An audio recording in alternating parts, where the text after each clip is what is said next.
भोजपुरी एगो इतना समृद्ध बोली ह। एइमे विश्व के सगरी घटना के चर्चा बा। हमने के यहाँ नवरात्र के 8वीं दशईं कहल जाला। देखी कितना छोट में हो जाला। जी जी।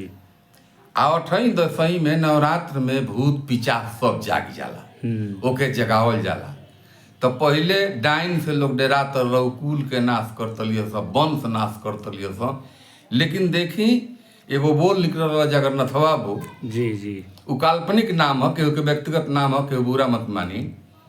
ओकर कहाँ कहाँ असर बा हम अपना भोजपुरी कविता के माध्यम से भोजपुरी कवि सत्येंद्र सिंह सिवानी बतावल चाहतनी कि अरे बाप रे बाप, जगन्नाथवा हाकल डाइन बिया। वाह वाह वाह। आधा रात के मूर्ध घटिया में रोज जरावे दिया, जगन्नाथवा हाकल डाइन बिया। वाह वाह वाह, क्या बात है।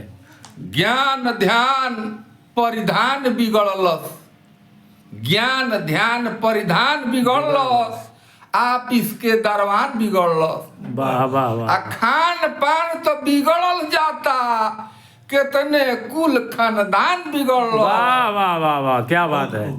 अब बर्गर पिज्जा मन मोमोज में, वाह वाह वाह। बर्गर पिज्जा मन मोमोज में खूब भर मौले बिया। अरे बाप रे बाप, जगन्नाथ बिया। वाह वाह, क्या बात है।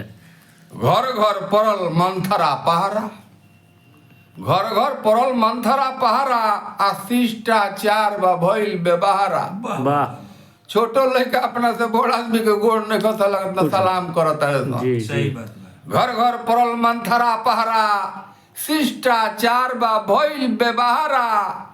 आ मती मती के गति बिगड़ल, आ बतरस होता हमारा तारा। वाह वाह वाह वाह।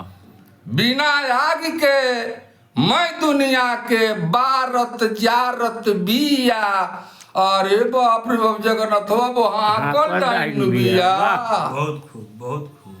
दुनिया के दादा के बिया, दल दल में धकियावले। श्रोता हमार चतुर बाणे के दुनिया के दादा बा बनता रे, हम सब जानते नहीं, हमारा नाव नहीं के धरे के।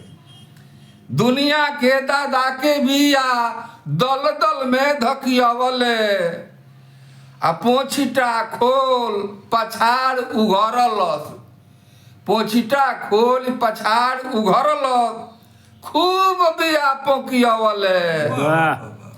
लाल टमाटर गाल देखिना नकदम कैले बिया। अरे जगन्नाथ हाकल डाइन बिया। वाह वाह वाह वाह वाह।